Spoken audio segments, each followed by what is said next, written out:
without further ado, we would now move on to the food security in a climate insecure world.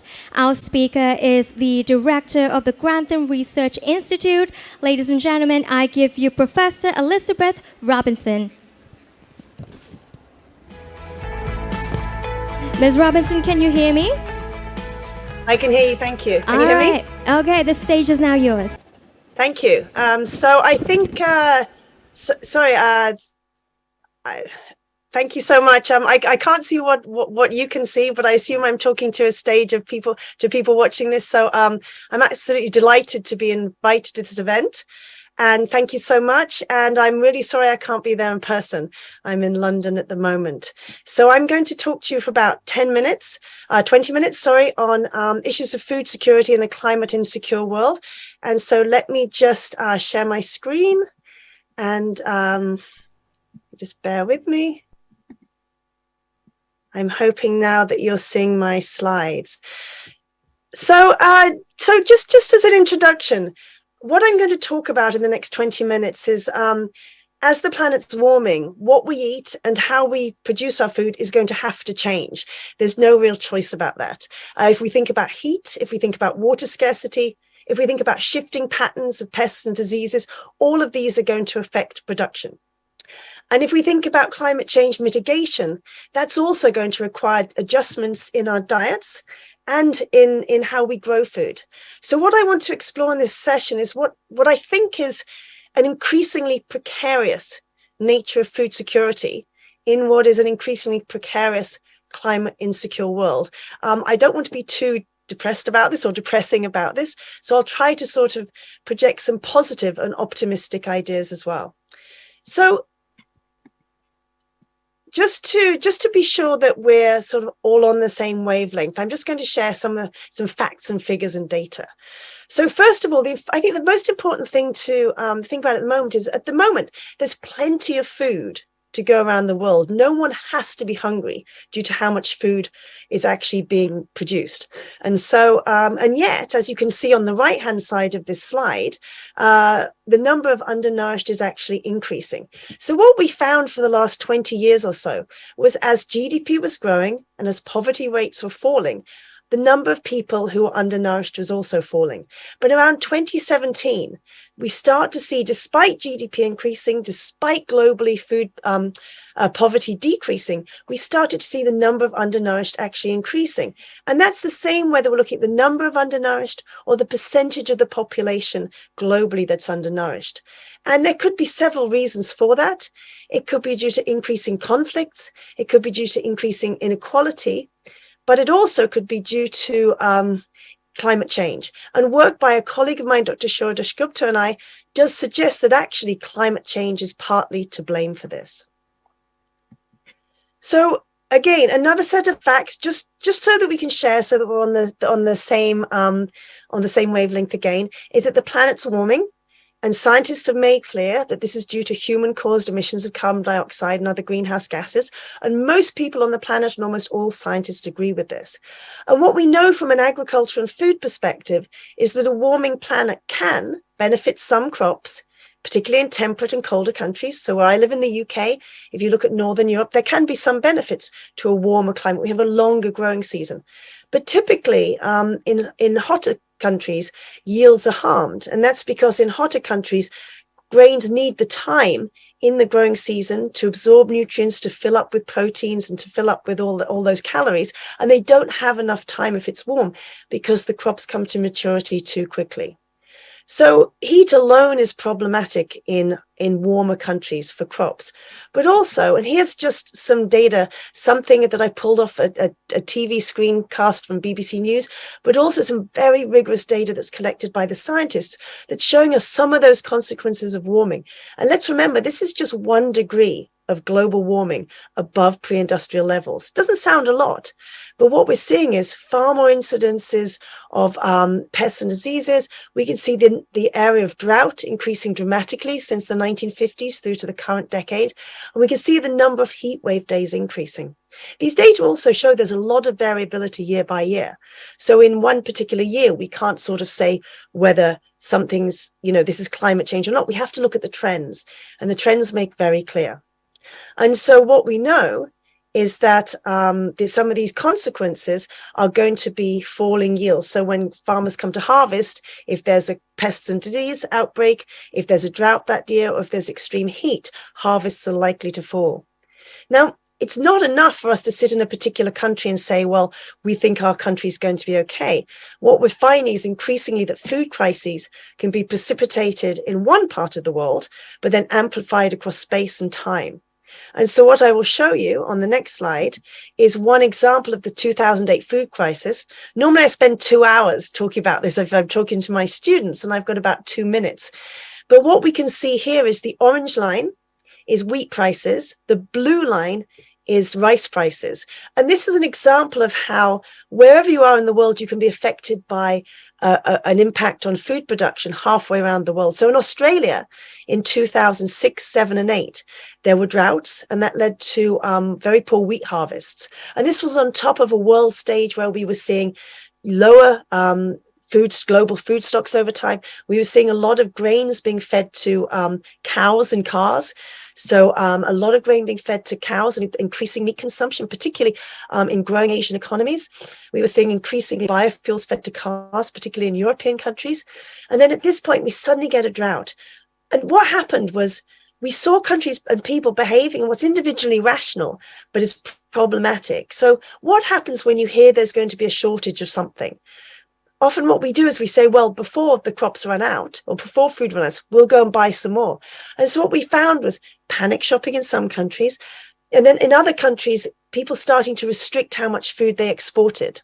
And what we found was not just in wheat, but in rice, we saw countries starting to restrict exports. And interestingly, Thailand, despite the fact that in Thailand, you've never needed to import rice, Thailand started talking about a rice ban. And this led to prices shooting up. And across the world, I was living in Tanzania at the time, and I didn't really notice the food crisis because I don't spend a lot of my income on food. But I talked to one of my students in the Cameroon, and she said that she was a child at that point, and her parents wouldn't let her go to school because there were riots on the street because of the cost of food. Well, in Haiti, which is a country where people spend a lot of money on food imports, which is a country which already is quite poor, and a country that depends highly on food imports, there were riots, and there was actually regime change. So we can see that food crises affect us, whether directly in the country we're at because there's a food shock, or it can be affected by something that's happening halfway around the world. And so let's think about what's causing this warming. So I think, again, most of us are happy to accept that what the scientists tell us, which is that emissions are continuing to increase. And these are due to emissions of carbon dioxide due to burning fossil fuels, deforestation, and increasing meat and dairy intensive diets in many high income countries. And so what is this doing to carbon dioxide levels? So here I'm showing you data from 400,000 years ago, all the way through to present day. And what's very clear is carbon dioxide levels fluctuate, but we have never in the last 400,000 years seen such high levels of concentration and seen such a rapid increase in levels of concentration. And so what does this have to do with food, the carbon dioxide levels? Well, on the one hand, increasing carbon dioxide in the atmosphere can benefit plants. They can grow faster, and we do actually see more greening across the planet because of that. But what's the other problem? New studies are starting to show that with more carbon dioxide in the atmosphere, crops are being affected in two important ways. So yes, it can boost crop yields because it increases the rate of photosynthesis. Just like we like to breathe oxygen-rich air, plants like to breathe carbon dioxide-rich air. But what we're finding is that carbon dioxide increases are decreasing the nutritional value of key staple crops. And this is really worrying. And for those of you who are very technically minded, it's particularly problematic for what are called C3 crops. But this is just the way that crops are grown. But what does matter to us is that an important C3 crop is rice. And so rice nutritional value is being harmed by contents of carbon dioxide. And so we're expecting, as carbon dioxide continues to increase until 2050, when hopefully we will stabilize it, the nutritional value of wheat, rice, barley, oats, potatoes, many trees, and other C3 plants are going to be harmed. Now, let's think about how food comes into that story of increasing emissions. This is how agricultural emissions have been contributing to greenhouse gas emissions. And what we can see, there are two culprits here. One is cattle, and one is rice. Cattle is a problem because of the emissions per kilo of beef we produce are high. The emissions per kilo of rice we produce aren't high, but across the globe, so many people eat rice that the emissions from rice are problematic. And the issue with rice, with cattle, it's basically cows belching methane. It's also to do with the fact that a lot of forests are being cut down to produce the grain that's being fed to cattle in high-income countries. In rice, it's about how we grow rice using paddy fields. And so because the rice is being submerged in water, there's a lot of methane coming out of that water. And so that those are two areas where if we want to see how agriculture can contribute to climate change mitigation, we start needing to look at changes. So what are those changes? And now I'll just start to talk about some practical stuff about what does this mean for the future. So what we know is that tackling climate change is going to require us to change what we eat and change how we produce food. Now, if we do this, there's going to be tremendous health benefits, especially for people like me in high-income countries who don't have the best diets. And there's going to be tremendous ecosystem co-benefits because we're not going to be putting so much pressure on nature. We're not going to be converting so much forest land into cropland. And so that's going to benefit biodiversity and long-term resilience of the planet. So what do we have to do first? I'm afraid in high-income countries particularly, we need to eat less meat and less dairy. So if we look at the European Union, dairy, meat and eggs account for 83% of greenhouse gas emissions from the average EU diet. So reducing meat consumption towards a more plant-based diet is absolutely essential in higher income countries. And what we know as well is there are health co-benefits. So most people in higher income countries are eating too much red meat, too much dairy, and we could improve our health as well. So there's multiple benefits. We also need to encourage producers to adopt best practices. So what we know in some countries, emissions per capita of meat production, for example, are lower than others. So that's something where my country, the UK, we're quite good at. We have lower emissions, we have high quality meat, we have high quality animal welfare as well.